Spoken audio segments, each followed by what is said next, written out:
Hey guys, welcome back, World Renegade Overland. We're going to do some videos talking about our camp setups, some of the gear we use, the vehicles that we use that some of our friends use.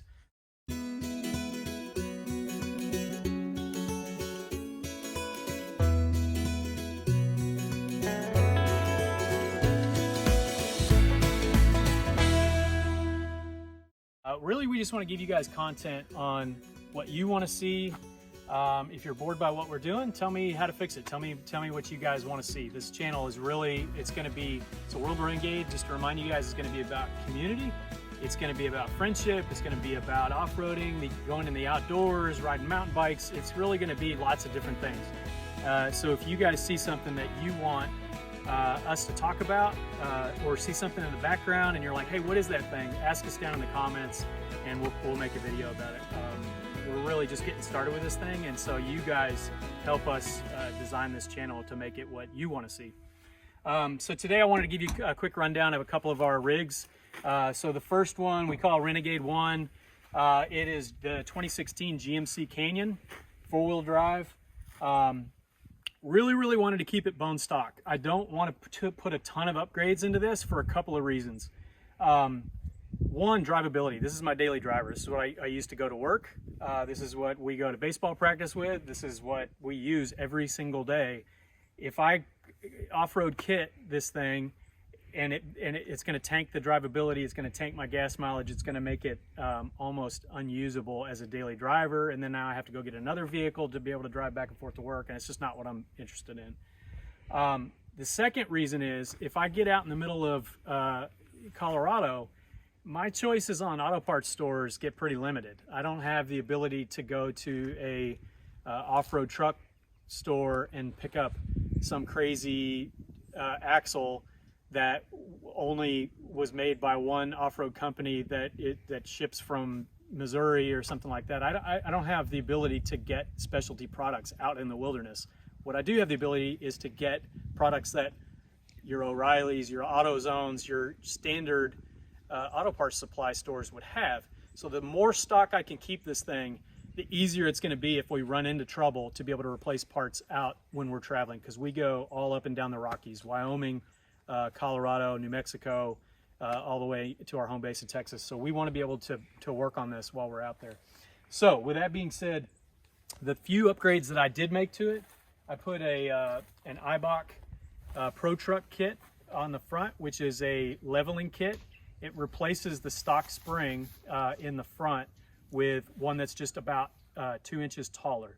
So what that does is bring the Canyons had a really hard rake to the front, and I wanted to bring it up a little bit and level the truck, and it did that. It looks fantastic.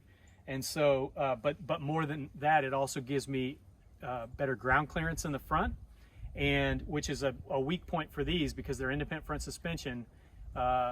So you really need to get the truck off the ground to be able to clear your objects in the front.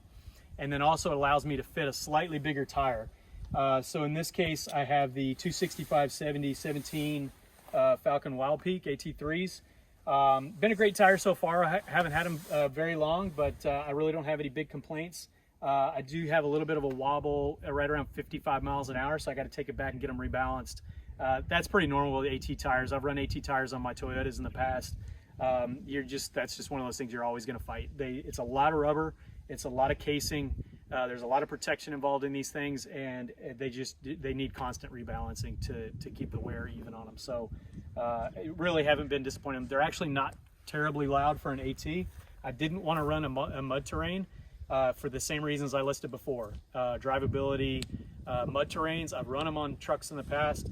They're loud, they're annoying, they're constantly needing to be rebalanced, and by the time you actually need it, half your tread's usually wore out because they're so soft. They just chew through tires and they start chunking. If you have a dedicated off-road rig, mud terrain all day long. With a daily driver, ATs should get you going just fine. I wrapped those around the Icon Rebound 17-inch. So the stock tire on this was an 18. The stock wheel on this was an 18-inch.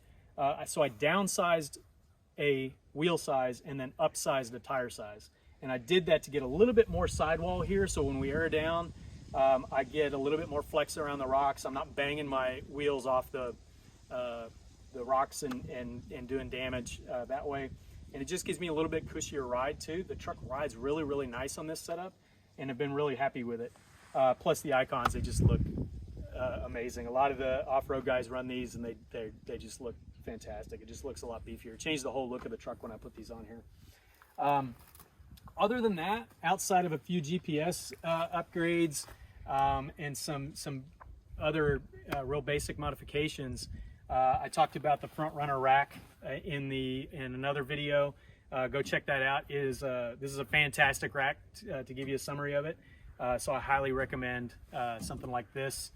Getting your equipment and your gear up off the ground. We've got the rooftop tent mounted up here, awning on the back. It's just a short little 5-foot Roam awning on the back, just to give you a place to hang out in the summertime, especially when we go mountain biking, that kind of stuff. Just somewhere to get out of the heat for a few minutes and cool off, and maybe drink a after trail beverage or something like that. But it's nothing crazy like the big 8-foot ARB awning we have here. So that's it for the 2016 GMC Canyon Renegade One. Stay tuned. We're going to talk about Subi Sally and also the Wrangler in upcoming videos.